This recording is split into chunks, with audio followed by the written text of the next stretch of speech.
Long term memory तो long ही होगी, इसलिए उस पे गुफ्तगू चलेगी।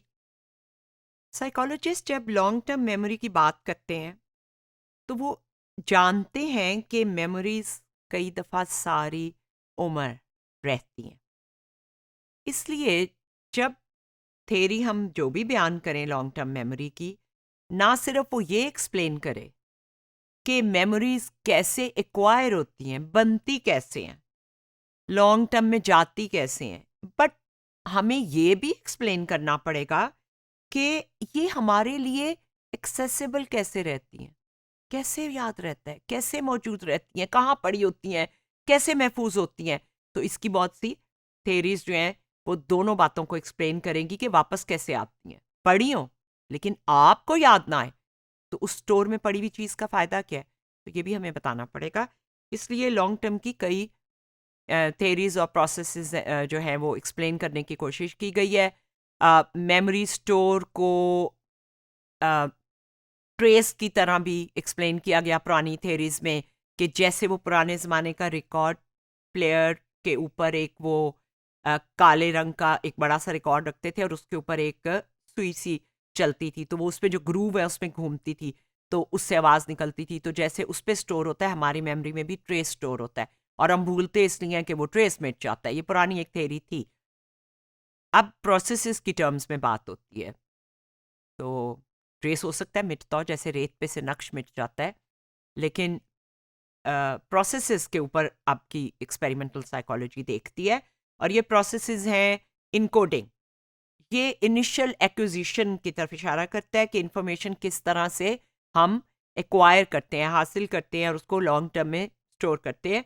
ये इनकोडिंग में इंफॉर्मेशन जो है हमारी मेमोरी में रासिख हो जाती है, उसमें छुप जाती है। और इनकोडिंग का मतलब वही है जो हम पहले कह रहे थे कि उसकी कुछ फीचर्स इंफॉर्मेशन के हम कर लेते हैं कि इसका मतलब क्या था, इसको किस कैटेगरी में रखना है। जैसे हम अलमारियों में चीज़ें स्टोर करते हैं या शॉप्स में स्टोर करते हैं, अगर उन्होंने शैम्पू और मोबाइल के चार्जर्स को मिक्स किया हुआ है, या आपने दुपट्टे और उसके बीच में जो है टाइयाँ मिक्स की हुई हैं, तो वो इनकोडिंग स्टोरेज में कंफ्यूजन क्रिएट करेगी। मेमोरी भी इसी तरह स्टोर करती है, वो हिसाब से स्टोर करती है। दूसरा है रिट्रीवल। आप फाइल जैसे रिट्रीव करते हैं ना, ह्यूमन मेमोरी के बारे में कंप्यूटर की मिसाल बहुत दी जाती है। इसी तरह हम मेमोरी में से चीज़ वापस निकालते हैं। अब रिट्रीवल के लिए भी कई क्यूज होते हैं, याद करने की कोशिश के लिए कैसे वो लाइट डालनी है, जाके वो चीज़ निकाल कर लानी है। तो वो इंफॉर्मेशन को एक्सेस करने को, दोबारा वापस लाने को रिट्रीवल कहते हैं। ऑटोबायोग्राफिकल मेमोरी, ऑटोबायोग्राफी यानी खुद नवेश, सवानही खुद नवेश, जो आपके ऊपर आपकी सवानही ज़िंदगी के चीज़ें गुजरी हैं, ये उन मेमोरी उन इवेंट्स की मेमोरी है और वो टॉपिक्स हैं जो हमारी हर रोज़ की ज़िंदगी से जिनका ताल्लुक है। अ, एक मेमोरी के एक्सपेरिमेंट्स में देखा गया कि शॉर्ट टर्म मेमोरी में सीरियल पोजीशन इफेक्ट होता है। शुरू के, अगर आपको लिस्ट दे दें तो जो शुरू की 2-3 लफ्ज़ हैं या नंबर्स हैं और जो आखिर के हैं वो याद रह गए। तो जो आखिर के रह गए उसको रीसेंसी इफेक्ट कहते हैं, और जो शुरू में रह गए उसको प्राइमेसी इफेक्ट कहते हैं। ये वर्किंग मेमोरी में होता है। लॉन्ग टर्म में रीसेंसी और प्राइमेसी का इफेक्ट नहीं होता, इसीलिए देखें इनमें फ़र्क है। लॉन्ग टर्म में रिहर्सल, आपकी ज़रूरत, कई दफ़ा एक दफ़ा रखी हुई चीज़ और कई दफ़ा बार बार रिहर्सल की हुई चीज़, जैसे अल्फ़ाबेट्स हैं, कुरान की सूरतें हैं, उनका याद रखना। एक चीज़ है जिसे रिसर्चर्स ने काफ़ी स्टडी नहीं किया, वो है मेमोरी फॉर अरबिक वर्सेस। हाफजा, हाफिज़ कुरान का एक बहुत बड़ा कारनामा, मुहय्यरुल अक़ूल, अमेजिंग कारनामा है।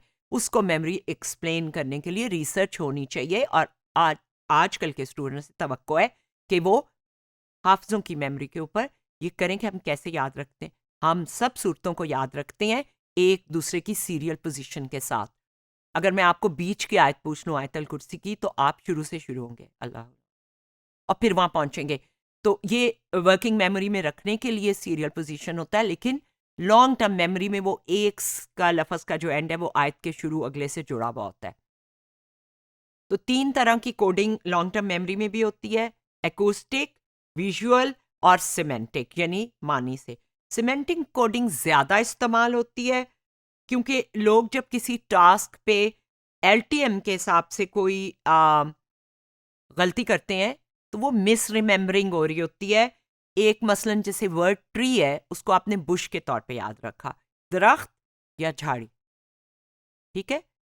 आ, क्योंकि वो दोनों अल्फाज के मीनिंग मिलते हैं, साउंड नहीं मिलती, शक्ल नहीं मिलती।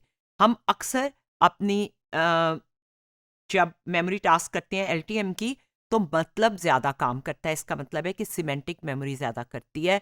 और मैं याद कर रही हूँ कि वो गेंद किसने फेंका था, तो मैंने कह दिया जावेद मियांदाद, तो उन्होंने कहा कि नहीं फलां, तो मैंने क्रिकेटर की कैटेगरी रखी कि वो पाकिस्तानी क्रिकेटर था। So sometimes we miss remember but we replace with similar meaning, इसकी विजुअल अपीयरेंस या साउंड से नहीं। लॉन्ग टर्म मेमोरी को फिर फर्दर डिवाइड किया जा सकता है एक्सप्लिसिट एंड इम्प्लिसिट में। एक्सप्लिसिट जो है वो कॉन्शियस है, जैसे एपिसोडिक, पर्सनल है, सिमेंटिक, फैक्ट्स एंड नॉलेज है। इम्प्लिसिट जो है वो कॉन्शियस नहीं है, वो उसमें प्राइमिंग काम करती है, यानी कोई सी चीज़ को देखकर कोई चीज़ याद आ जाती है अंदर से। वो प्रोसीजरल मेमोरी भी कॉन्शियस नहीं, हमें नहीं पता हमने साइकिल चलाने के स्टेप या सुई में तागा डालने के स्टेप्स कैसे सेव किए थे। और उसमें कंडीशनिंग भी होती है चीज़ों के साथ, चीज़ों की कंडीशनिंग, जैसा कि हम पहले कर चुके हैं। ये जो शख्स है ये दो टाइप ऑफ एक्सप्लिसिट मेमोरी को एक्सपीरियंस कर रहा है, एपिसोडिक एंड सिमेंटिक। एपिसोडिक में वो क्या कर रहा है, वो याद कर रहा है कि उसने क्या कन्वर्सेशन की थी। और दूसरा वो सिमेंटिक कर रहा है, कॉग्निटिव साइकोलॉजी के जो फैक्ट्स हैं उन्हें याद कर रहा है, ये उसकी एक्सप्लिसिट है।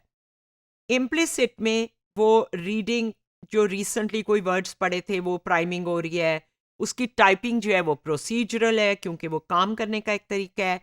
और उसकी एक कंडीशनिंग है कि जो रेड कलर की गाड़ियाँ हैं वो उससे वो एंक्शस होता है, ये उसकी कंडीशनिंग है। ये इम्प्लिसिट मेमोरी होती है, कॉन्शियस प्रोसेस नहीं होता। एपिसोडिक मेमोरी जो है वो मेंटल टाइम ट्रेवल का एक्सपीरियंस जो है वो हमें देती है। जैसे हम वक्त में पीछे को सफ़र करें और इवेंट्स को आपस में रिकनेक्ट करें जो कि माजी में हुए थे। ये जो मेंटल टाइम ट्रेवल है एपिसोडिक मेमोरी का, इसको टुल्विंग ने, जो बड़ा मशहूर मेमोरी का रिसर्चर है, उसने कहा है सेल्फ नोइंग और रिमेम्बरिंग।